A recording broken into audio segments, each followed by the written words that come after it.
Abu Nawas ikut perang. Suatu ketika, saat Abu Nawas tengah nongkrong di warung, datanglah beberapa prajurit istana. Mereka lalu duduk di kursi yang bersebelahan dengan Abu Nawas. Tak berselang lama, terdengar percakapan mereka yang saling menyombongkan diri. Salah satu prajurit berkata, "Ketika saya ikut perang, di tengah pertempuran saya terluka parah. Beberapa pisau masih tertancap di lengan saya. Tetapi saya terus berjuang dan bahkan dalam kondisi seperti itu, saya sanggup membunuh 5 orang." Prajurit yang lain tak mau kalah. Ia juga menyombongkan dirinya. "Itu sih belum seberapa. Waktu saya ikut perang, saya dikeroyok oleh 10 orang pasukan musuh. Saya mendapati kapak yang tertancap di kaki saya, dan tangan saya juga terluka oleh beberapa pisau yang menancap. Namun, saya terus berjuang melawan mereka. Pada akhirnya, saya berhasil membunuh mereka semua." Mendengar cerita bualan tersebut, Abu Nawas tak kuasa menahan emosinya. Ia pun berdiri sambil berkata, "Hai kalian semua, tidak ada apa-apanya kalau dibanding dengan pengalamanku." Mereka yang sedang serius bercerita, sontak pandangannya langsung tertuju kepada Abu Nawas. "Apakah Anda juga pernah ikut berperang, Tuan Abu?" tanya mereka. "Oh, tentu saja.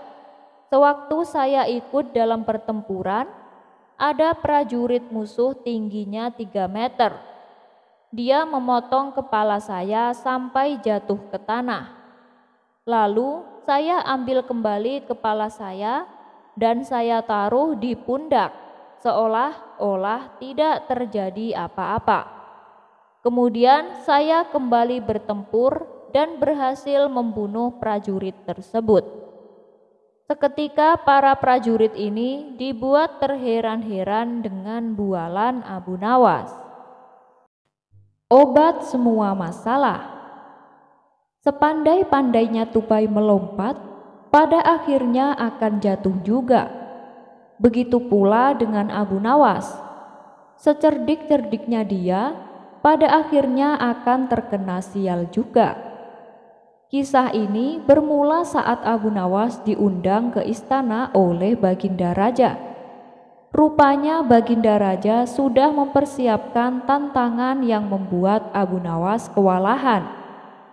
Karena gagal menjalankan tantangan, Abu Nawas akhirnya mendapatkan hukuman, dan hukumannya adalah berupa 1 bulan penjara. Tapi yang membuat Baginda Raja heran, Abu Nawas malah terlihat ceria. Dan setelah diselidiki, ternyata Abu Nawas membuat lukisan wajah istrinya di tembok penjara tempat ia dihukum. Bukankah istri Abu Nawas galak? Kenapa lukisan istrinya membuatnya ceria? Pikir Baginda Raja. Karena penasaran, Baginda Raja pun mendatangi Abu Nawas di dalam penjara. "Hei Abu Nawas, apa yang membuatmu bahagia dan ceria di dalam penjara?" tanya Baginda Raja. "Oh, ya karena ada lukisan istri saya, Paduka," jawab Abu Nawas. "Loh, kamu ini aneh Abu Nawas. Bukankah kau bilang kau sering tidak betah di rumah gara-gara istrimu? Kau bilang istrimu galak dan suka ngomel-ngomel," kata Baginda Raja. "Justru itu, Paduka. Setiap kali saya melihat lukisan istri saya, semua permasalahan apapun menjadi tidak ada apa-apanya bila dibandingkan permasalahan dengan dia. Oleh sebab itulah saya bahagia dan ceria di dalam tembok penjara ini," celetuk Abu Nawas. Spontan Baginda Raja tertawa terpingkal-pingkal. Ia pun lalu melepaskan Abu Nawas karena telah membuatnya tertawa. Sop pedas istri Abu Nawas. Abu Nawas memang bukanlah orang yang kaya raya. Lebih tepatnya, ia hanya untuk memenuhi kebutuhan pokoknya sehari-hari bisa dikatakan sangat tercukupi. Tapi untuk kebutuhan terpenuhi. Ia tidak mempunyai barang mewah dan makanan mewah di rumahnya. Semua serba cukup dengan kadar yang sederhana. Namun, nasib apes menimpa Abu Nawas. Tidak ada hujan, tidak ada angin, sang istri tiba-tiba minta dibelikan kalung. Hal ini membuat Abu Nawas pusing 7 keliling. Bagaimana mungkin ia bisa memenuhi keinginan istrinya? Untuk membeli makanan mewah saja ia tidak mampu, apalagi membelikan perhiasan kalung. Wahai istriku, maafkan aku tak mungkin bisa memenuhi keinginanmu. Kan kamu tahu sendiri, kita keluarga sederhana yang hidupnya hanya pas-pasan. Tutur Abu Nawas dengan lemah lembut. Namun keputusan Abu Nawas ini ternyata membuat istrinya tidak terima, karena ia sangat menginginkan perhiasan kalung.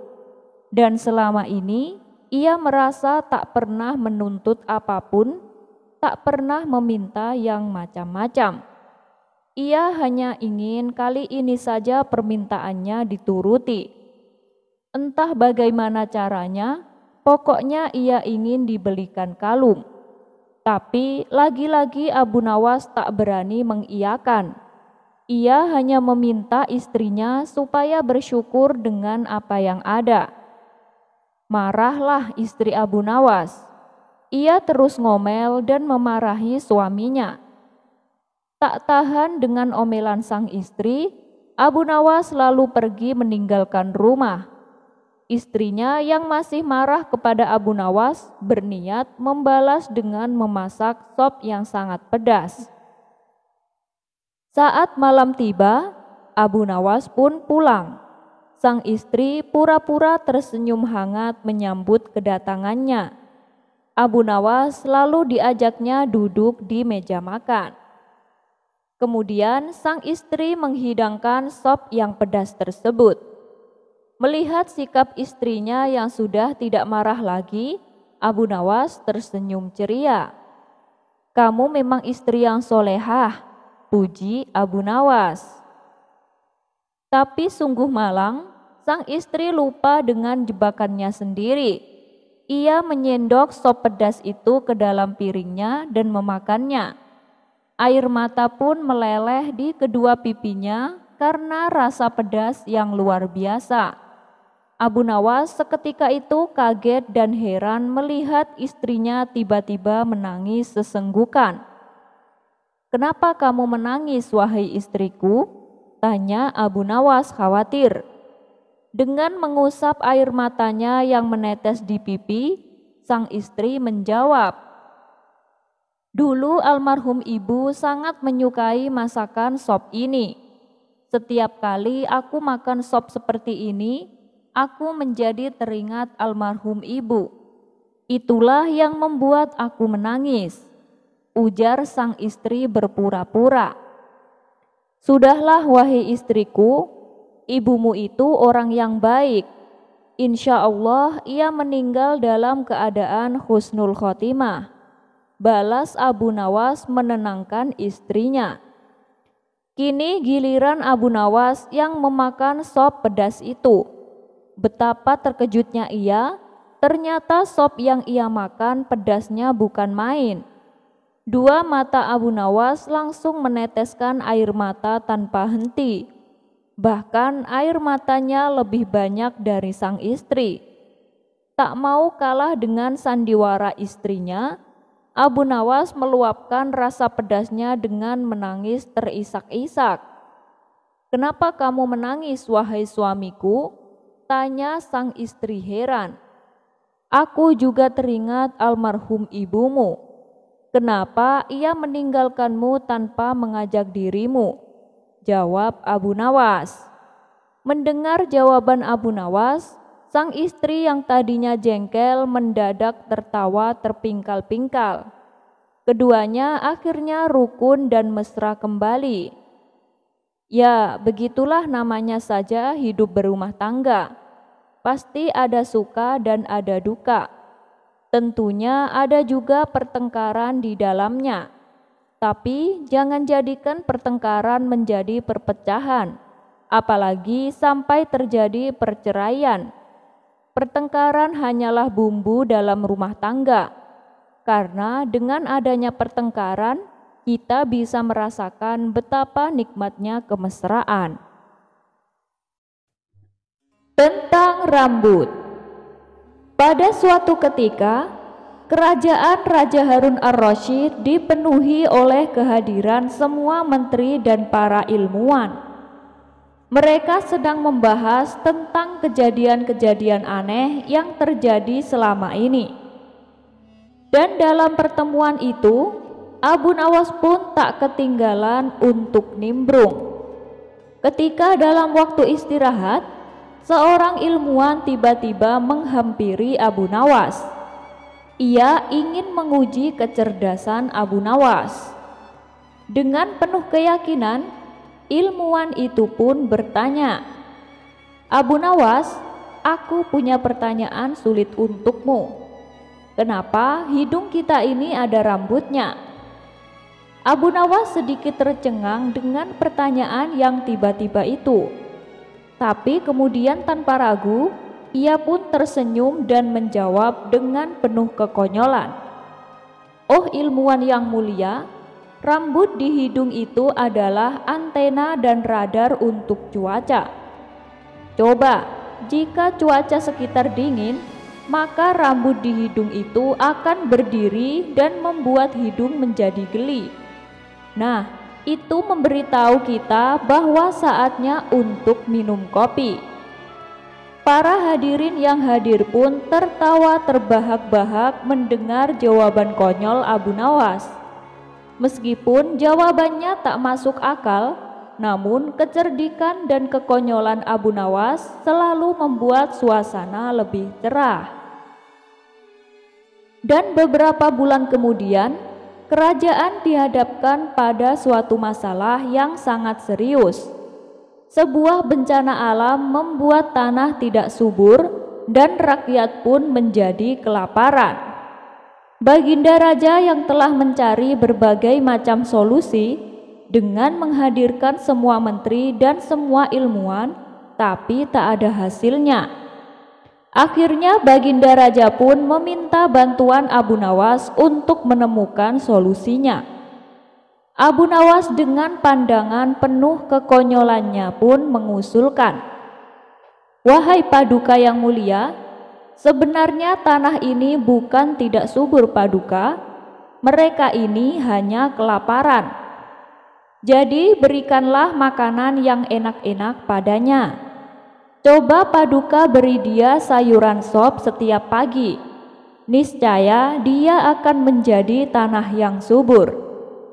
Meskipun jawaban Abu Nawas itu terdengar konyol, namun Raja melihat kearifan di balik kata-katanya. Dan bersama-sama mereka memulai program pemulihan tanah yang akhirnya berhasil mengembalikan kesuburan dan kesejahteraan bagi rakyat. Dalam kisah singkat Abu Nawas ini, kita melihat bahwa kekonyolan bisa menjadi kunci untuk menyelesaikan masalah yang rumit. Abu Nawas, sufi yang cerdik dan penuh humor, mengajarkan bahwa terkadang jawaban yang tak terpikirkan dapat menjadi solusi yang brilian. Abu Nawas menjelma menjadi setan. Dikisahkan, suatu ketika Abu Nawas sedang memberikan nasihat kepada murid-muridnya tentang bahayanya perempuan dan laki-laki berduaan yang bukan muhrimnya, karena itu bisa menimbulkan perbuatan maksiat. Sebab manakala perempuan dan laki-laki berduaan, pihak ketiganya adalah setan. Kalian tahu kan siapa itu setan? Tanya Abu Nawas. Tahu Tuan Guru, setan itu adalah musuh manusia, jawab murid-muridnya. Kemudian salah satu muridnya bertanya, Tuan Guru, apakah kita boleh memukul setan? Dia kan musuh manusia. Dengan tersenyum, Abu Nawas pun menjawab, oh, ya boleh. Kalian boleh memukul setan. Bila perlu, pakai tongkat kayu biar kapok itu setan, jawab Abu Nawas. Tidak berapa lama kemudian, Abu Nawas kedatangan tamu seorang wanita dan seorang laki-laki. Abu Nawas pun mengajaknya masuk untuk duduk di ruang tamu. Ternyata kedua tamu tersebut adalah sepasang kekasih yang akan melangsungkan pernikahan. Dan tujuan mereka datang itu untuk meminta Abu Nawas supaya hadir di acara pernikahannya. Mereka meminta agar Abu Nawaslah yang memimpin doa di pernikahannya. Oh, baiklah. Kapan rencana pernikahan kalian? Tanya Abu Nawas. Rencananya besok lusa Tuan Abu, jawab mereka.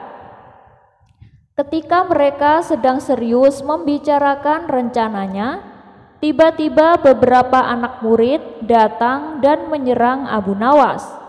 Mereka memukulnya berkali-kali dengan menggunakan tongkat kayu. Woi, apa-apaan kalian? Tanya Abu Nawas sembari menahan rasa sakit. Kami sudah memukul setan Tuan Guru, jawab muridnya serempak. Memukul setan? Apa maksud kalian? Tanya Abu Nawas keheranan. Loh, bukankah tadi Tuan Guru bilang, bila ada seorang wanita dan laki-laki berduaan, maka pihak ketiganya adalah setan. Tuan Guru juga bilang kan, katanya kami boleh memukul setan. Kalau perlu, pakai tongkat kayu biar kapok, ujar salah satu muridnya. Seketika Abu Nawas pun menepuk jidat dan berkata, aduh, kalian pikir aku ini setan? Bukan begitu maksud saya, tutur Abu Nawas yang tengah menahan rasa sakitnya. Abu Nawas dan 6 ekor lembu. Suatu hari, Raja Harun ar-Rasyid memanggil Abu Nawas untuk menghadap ke istana. Raja ingin menguji Abu Nawas. Ketika Abu Nawas sampai di hadapan Raja, Raja Harun bertitah, "Hai Abu Nawas, aku menginginkan 6 ekor lembu berjenggot yang pandai berbicara. Bisakah engkau mendatangkan mereka dalam waktu 1 minggu? Kalau gagal, aku akan penggal lehermu." "Baiklah tuanku Syah Alam, hamba junjung tinggi titah tuan," jawab Abu Nawas. Semua orang dalam istana yang hadir pada saat itu berkata dalam hati, "Mampuslah kau Abu Nawas." Abu Nawas kemudian memohon diri untuk pulang ke rumah. Sesampainya di rumah, ia duduk berdiam dan merenungkan keinginan raja. Abu Nawas cukup lama berada di dalam rumah dan tidak kunjung keluar. Seminggu setelahnya, ia baru keluar. Hari itu adalah batas akhir dari tugas yang diberikan oleh raja. Abu Nawas kemudian menuju kerumunan orang. Ia kemudian berkata, "Hai orang-orang muda, hari ini hari apa?" Orang-orang yang menjawab benar akan dia lepaskan, tetapi orang yang menjawab salah akan dia tahan. Rupanya tidak ada satu orang pun yang menjawab dengan benar. Abu Nawas pun marah kepada mereka. Begitu saja kok tidak bisa menjawab? Kalau begitu, mari kita menghadap raja untuk mencari tahu kebenaran yang sesungguhnya, ujar Abu Nawas. Keesokan harinya, istana dipenuhi oleh warga yang ingin menonton kesanggupan Abu Nawas membawa 6 ekor lembu berjenggot. Sampai di depan raja, ia pun menghaturkan sembah dan duduk dengan khidmat. Raja berkata, "Hai Abu Nawas, mana lembu berjenggot yang pandai bicara itu?" Abu Nawas kemudian menunjuk 6 orang yang dibawanya sambil berkata, "Inilah mereka, tuanku Syah Alam." "Hai Abu Nawas, apa yang engkau tunjukkan kepadaku itu?" "Ya tuanku Syah Alam, tanyalah pada mereka hari apa sekarang." Raja kemudian bertanya, dan ke-6 orang tersebut memiliki jawaban yang berbeda-beda. Maka Abu Nawas kembali berujar, "Jika mereka manusia, tentunya tahu hari ini hari apa. Apalagi jika tuanku menanyakan hari yang lain, akan tambah pusing mereka. Manusia atau hewankah mereka ini? Inilah lembu berjenggot yang pandai bicara itu, tuanku." Raja heran melihat Abu Nawas yang pandai melepaskan diri dari ancaman hukuman. Kemudian raja memberikan hadiah 5.000 dinar kepada Abu Nawas. Kena tipu. Karena kesulitan uang, Abu Nawas memutuskan untuk menjual keledai kesayangannya. Keledai itu merupakan kendaraan Abu Nawas satu-satunya. Sebenarnya ia tidak tega untuk menjualnya, tetapi keluarga Abu Nawas amat membutuhkan uang, dan istrinya pun setuju. Keesokan harinya, Abu Nawas membawa keledai ke pasar. Abu Nawas tidak tahu kalau ada sekelompok pencuri yang terdiri dari 4 orang telah mengetahui keadaan dan rencana Abu Nawas. Mereka sepakat akan memperdaya Abu Nawas. Rencana pun mulai mereka susun.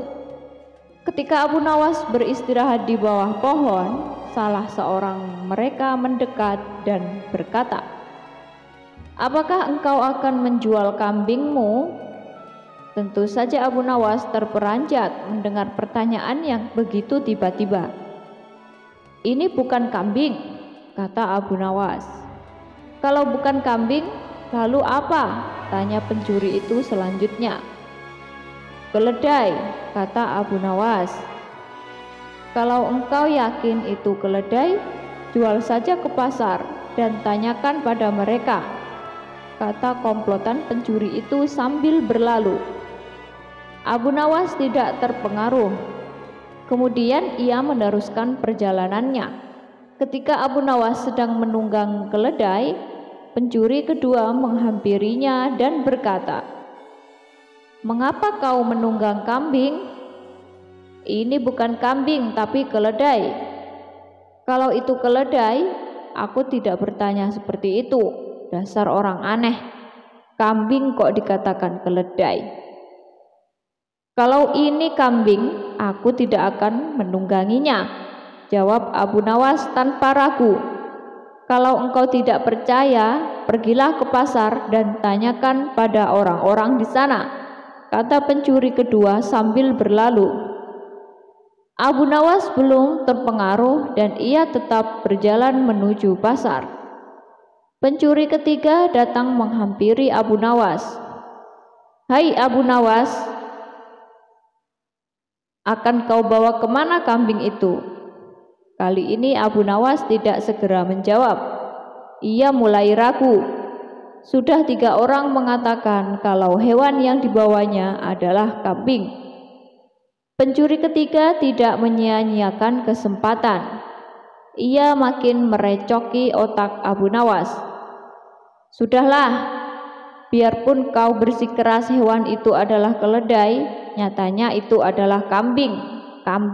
kambing. Abu Nawas berhenti sejenak untuk beristirahat di bawah pohon. Pencuri keempat melaksanakan strategi busuknya. Ia duduk di samping Abu Nawas dan mengajak tokoh cerdik ini untuk berbincang-bincang. "Aha, bagus sekali kambingmu ini." Pencuri keempat membuka percakapan. "Kau juga yakin ini kambing?" tanya Abu Nawas. "Loh, ya jelas sekali kalau hewan ini adalah kambing. Kalau boleh aku ingin membelinya. Berapa kau mau membayarnya?" 3 dirham. Abu Nawas setuju. Setelah menerima uang dari pencuri keempat, kemudian Abu Nawas langsung pulang. Setiba di rumah, Abu Nawas dimarahi istrinya. "Jadi keledai itu hanya engkau jual 3 dirham lantaran mereka mengatakan bahwa keledai itu kambing?" Abu Nawas tidak bisa menjawab. Ia hanya mendengarkan ocehan istrinya dengan setia sambil menahan rasa dongkol. Kini ia baru menyadari kalau sudah diperdayai oleh komplotan pencuri yang menggoyahkan akal sehatnya. Abu Nawas merencanakan sesuatu. Ia pergi ke hutan mencari sebatang kayu untuk dijadikan sebuah tongkat yang nantinya bisa menghasilkan uang. Rencana Abu Nawas ternyata berjalan lancar.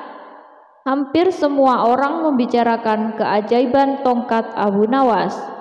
Berita ini juga terdengar oleh para pencuri yang telah menipu Abu Nawas. Mereka langsung tertarik. Bahkan mereka melihat sendiri ketika Abu Nawas membeli barang atau makan tanpa membayar, tetapi hanya dengan mengacungkan tongkatnya. Mereka berpikir kalau tongkat itu bisa dibeli, maka tentu mereka akan kaya. Karena hanya dengan mengacungkan tongkat itu, mereka akan mendapatkan apa yang mereka inginkan. Akhirnya mereka mendekati Abu Nawas dan berkata, "Apakah tongkatmu akan dijual?" "Tidak," jawab Abu Nawas dengan cuek. "Tetapi kami bersedia membeli dengan harga yang amat tinggi," kata mereka. "Berapa?" kata Abu Nawas pura-pura merasa tertarik. 100 dinar uang emas, kata mereka tanpa ragu-ragu. "Tetapi tongkat ini adalah tongkat wasiat satu-satunya yang aku miliki," kata Abu Nawas sambil tetap berpura-pura tidak ingin menjual tongkatnya. "Dengan uang 100 dinar, engkau sudah bisa hidup enak," kata mereka makin penasaran. Abu Nawas diam beberapa saat, sepertinya merasa keberatan sekali. "Baiklah kalau begitu," kata Abu Nawas kemudian sambil menyerahkan tongkatnya. Setelah menerima 100 dinar uang emas, Abu Nawas segera melesat pulang. Para pencuri itu segera mencari warung terdekat untuk membuktikan keajaiban tongkat yang baru mereka beli. Seusai makan, mereka mengacungkan tongkat itu kepada pemilik kedai. Tentu saja pemilik kedai marah. "Apa maksudmu mengacungkan tongkat itu padaku? Bukankah Abu Nawas juga mengacungkan tongkat ini dan engkau membebaskannya?" tanya para pencuri itu. "Benar, tetapi engkau harus tahu bahwa Abu Nawas menitipkan sejumlah uang kepadaku sebelum makan di sini." "Gila, ternyata kita tidak mendapat keuntungan sama sekali menipu Abu Nawas. Kita malah rugi besar," umpat para pencuri dengan rasa dongkol. Melarang ruku dan sujud. Abu Nawas merupakan sahabat setia Khalifah Harun ar-Rasyid. Raja Harun ar-Rasyid seakan ingin menghukum mati Abu Nawas. Begitu mendengar kabar kalau si Abu Nawas telah banyak menyebarkan fitnah, larangan ruku serta sujud dalam sholat. Sebuah fatwa yang menggemparkan saat itu di kerajaan yang dipimpin Raja Harun ar-Rasyid. Abu Nawas sudah keterlaluan. Bukankah dalam Islam fatwa seperti itu menyalahi ajaran Islam? Hukumannya adalah penggal kepala, gumam Raja Harun ar-Rasyid. Sebelum Abu Nawas dipanggil, untung saja salah seorang kawan setia Abu Nawas memberikan saran kepada raja untuk melakukan konfirmasi terlebih dahulu sebelum bertindak. Akhirnya Abu Nawas dipanggil dan dimintai keterangan terlebih dahulu sebelum dipancung. "Wahai Abu Nawas, apakah benar engkau berpendapat tidak perlu rukuk dan sujud dalam sholat?" tanya raja. "Benar, Baginda Raja," jawab Abu Nawas. Raja Harun kembali bertanya, "Benarkah engkau berkata kepada masyarakat bahwa Raja Harun suka berfitnah?" tanya raja. "Benar, Paduka," jawab Abu Nawas.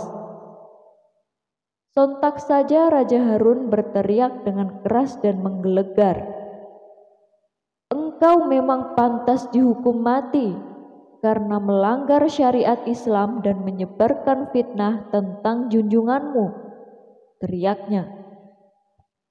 "Tunggu dulu, Baginda. Memang aku tidak menolak atas dua pendapat tadi. Namun sepertinya kabar yang sampai kepada Paduka tidak lengkap dan seolah-olah aku berkata salah. Aku merasa seakan difitnah." Jelas Abu Nawas membela diri. "Wahai Abu Nawas, apa maksudmu?" "Janganlah membela diri. Engkau telah mengaku dan mengatakan kabar itu benar adanya," kata Baginda. Abu Nawas segera beranjak dari tempat duduknya. "Wahai Paduka Raja, aku memang melarang rukuk dan sujud, tapi dalam sholat apa?" Waktu itu aku menjelaskan dalam sholat jenazah, yang memang tidak perlu ada rukuk dan sujud. Jelas Abu Nawas. Sang Khalifah Harun ar-Rasyid mencoba mencerna apa yang dikatakan oleh Abu Nawas. Meski sebelumnya emosi mulai muncul, namun raja membenarkan apa yang menjadi pendapat Abu Nawas tersebut. "Lalu bagaimana tentang fitnah yang engkau iakan?" tanya raja. "Oh, saat itu aku sedang membacakan arti surat Al-Anfal ayat 28 yang artinya, 'Dan ketahuilah bahwa hartamu dan anak-anakmu itu hanyalah sebagai cobaan, dan sesungguhnya di sisi Allah lah pahala yang besar.' Nah, sebagai seorang ayah dan anak-anakmu, berarti Baginda suka fitnah atau ujian itu," lanjut Abu Nawas. Begitu mendengar penjelasan Abu Nawas yang sekaligus kritikan, Khalifah Harun ar-Rasyid tertunduk malu, menyesali dan menyadari. Rupanya kedekatan Abu Nawas kepada raja menyulut iri di antara para pembantu lainnya. Para pembantu raja yang iri ingin memutarbalikkan berita, namun berita tersebut akhirnya bisa diredam.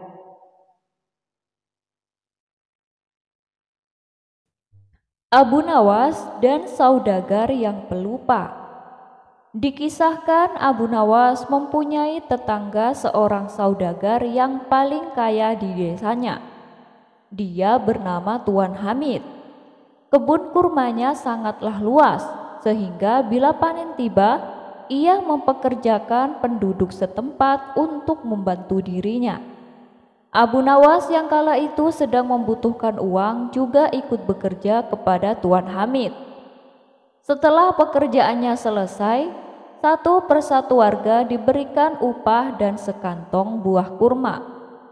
Akan tetapi, entah kenapa Tuan Hamid melewatkan Abu Nawas untuk memberinya upah. Pada keesokan harinya, Abu Nawas bertemu Tuan Hamid di warung, tempat biasa ia bersama kawan-kawannya. Namun Tuan Hamid tak menunjukkan sedikit pun rasa bersalahnya. Waduh, ternyata Tuan Hamid benar-benar lupa, pikir Abu Nawas.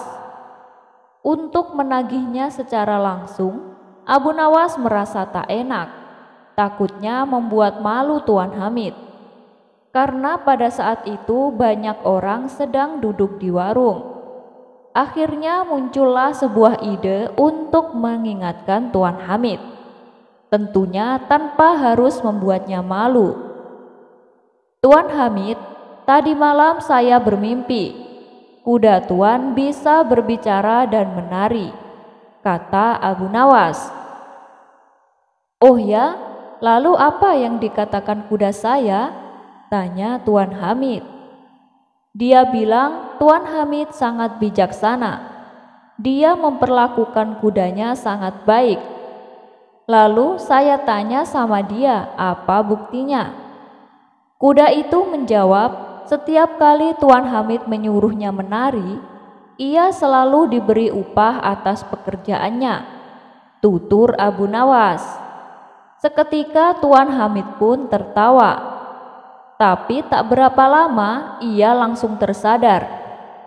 Astagfirullah, kemarin saya lupa Abu Nawas, saya belum memberimu upah, kata Tuan Hamid. Ia pun lalu memberikan sejumlah uang sebagai upahnya tempo hari. Diceritakan di depan rumah Abu Nawas terdapat pohon mangga yang besar. Seiring berjalannya waktu, pohon mangga tersebut mulai berbuah. Lama-kelamaan buahnya semakin banyak dan semakin besar. Abu Nawas yang terkenal dermawan membagikan buah mangganya kepada para tetangga. Pada suatu malam, ada 3 bocah pencuri mendatangi rumah Abu Nawas. Mereka berencana mencuri mangga yang ada di depan rumahnya. Namun naas, saat mereka sedang melakukan aksinya, Abu Nawas memergoki ketiga bocah tersebut. "Hei, ngapain kalian? Ayo turun!" teriak Abu Nawas. Dengan wajah penuh ketakutan, mereka pun turun dan menghadap Abu Nawas. "Siapa kalian dan kenapa kalian mencuri mangga?" tanya Abu Nawas. "Maafkan kami Tuan Abu, kami mengaku bersalah," jawab mereka ketakutan. "Kalau ingin mangga, kenapa harus mencuri? Mintalah secara baik-baik, nanti pasti aku kasih," tutur Abu Nawas. "Sekali lagi kami minta maaf Tuan Abu," kata mereka. "Baiklah, karena kalian telah melakukan kesalahan, maka kalian harus dihukum," ujar Abu Nawas. Lalu ketiga bocah tersebut satu persatu ditanya siapa namanya. "Nama kamu siapa?" tanya Abu Nawas kepada bocah pertama. "Nama saya Anas Tuan," jawab bocah pertama. "Oh, Anas. Sebagai hukumannya, baca surat Al-Quran yang sesuai dengan nama kamu," perintah Abu Nawas. Bocah pertama ini lalu membaca surat An-Nas sampai selesai. "Sekarang kamu, siapa nama kamu?" tanya Abu Nawas kepada bocah kedua. "Nama saya Thorik Tuan," jawabnya. "Baca surat At-Thorik sampai selesai," perintah Abu Nawas. Bocah kedua pun membaca surat At-Thorik sampai selesai. Kini tibalah giliran bocah ketiga. Dia terlihat gemetaran dan wajahnya mulai panik. "Nama kamu siapa?" tanya Abu Nawas. "Nama saya Ali Imron Tuan, tapi kalau di rumah biasa dipanggil Kulhu," jawab bocah ketiga dengan terbata-bata. Spontan Abu Nawas langsung tertawa terpingkal-pingkal. "Ya sudah, baca surat Kulhu," kata Abu Nawas sambil terus tertawa. Setelah ketiga bocah tersebut dihukum dengan membaca surat-surat Al-Quran, Abu Nawas lalu menasehatinya.